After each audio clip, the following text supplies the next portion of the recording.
This is not our story.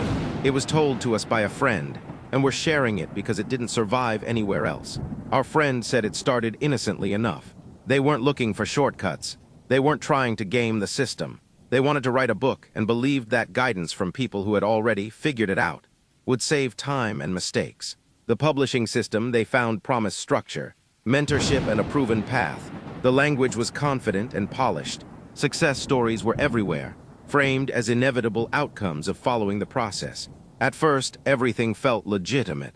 There were dashboards, frameworks, live calls, and communities filled with encouragement. People repeated the same phrases, the same assurances, the same reminders that this was an investment in themselves. Progress always seemed close, but never quite complete. There was always another step, another tier, another upgrade that promised clarity just beyond reach.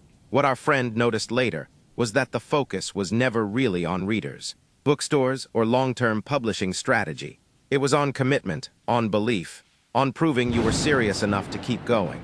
Hesitation was framed gently, almost kindly as fear. Serious people pushed through, serious people didn't stop.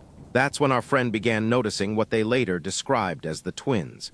Not literal twins, two faces of the same system. One face was always visible, charismatic. Certain, this face spoke in absolutes about mindset and execution. It sold the dream so smoothly that questioning it felt like self-sabotage. Doubt sounded like weakness. The other face stayed hidden. It lived in contracts, policies, and fine print you were told not to worry about because everyone else had already signed. This face didn't motivate, it protected the system. Non-refundable fees, mandatory arbitration, language that quietly removed public accountability. When results didn't materialize, our friend said the tone shifted. Support became distant, questions were redirected. The explanation stopped being about the system and started being about the individual. You didn't execute properly. You didn't follow the framework closely enough. You didn't invest hard enough. Failure was never allowed to be structural. It was personal, always personal. That was when our friend realized what Clause 13 really was. Not a paragraph, not a technicality. A philosophy, a design where optimism is monetized, accountability is deflected, and criticism is neutralized before it can be heard. A system that cannot fail because failure has already been reassigned. Clause 13, as they described it, was the moment the illusion cracked, the moment they understood the system was never built to succeed with them, only through them. The strangest part, our friend said, wasn't the money, it was the silence afterward, the way the system kept moving as if nothing had happened.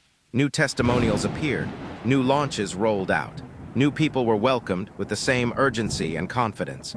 They tried to warn a few people quietly, not publicly, not angrily, just enough to say, read carefully and slow down. Most didn't want to hear it. The dream was still working for them, and criticism sounded like sabotage. That's when our friend understood why the system was built this way, why disputes were redirected, why public conversations were discouraged. A system like this doesn't collapse under scrutiny. It avoids it. We're not naming names. We don't need to. People who have lived this don't ask who. They recognize how. This is an artistic interpretation of one person's experience, shared so others might read the fine print sooner than they did. If this sounds familiar, listen to that recognition. It isn't coincidence. It's pattern,